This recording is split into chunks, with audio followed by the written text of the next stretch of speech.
Depression is the leading cause of disability in the world. In the United States, close to 10% of adults struggle with depression. But because it's a mental illness, it can be a lot harder to understand than, say, high cholesterol.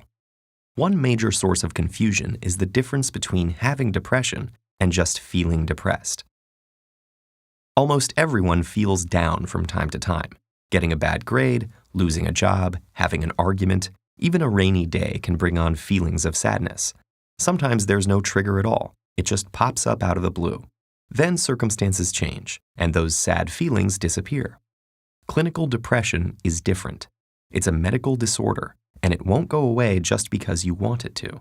It lingers for at least 2 consecutive weeks and significantly interferes with one's ability to work, play, or love.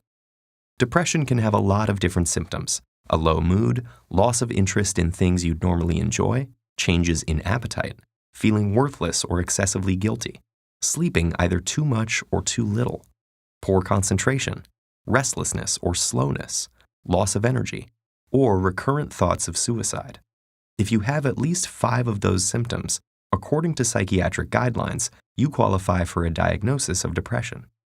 And because depression's symptoms are intangible, it's hard to know who might look fine but is actually struggling. According to the National Institute of Mental Health, it takes the average person suffering with a mental illness over 10 years to ask for help. But there are very effective treatments. Medications and therapy complement each other to boost brain chemicals.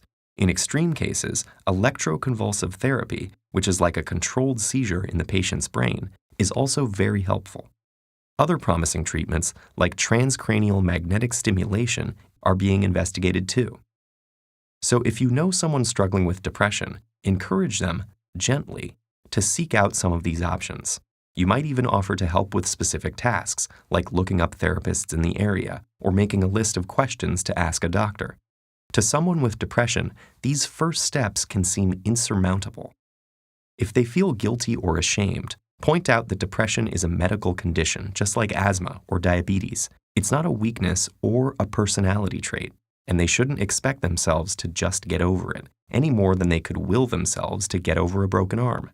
If you haven't experienced depression yourself, avoid comparing it to times you've felt down. Comparing what they're experiencing to normal temporary feelings of sadness can make them feel guilty for struggling. Even just talking about depression openly can help.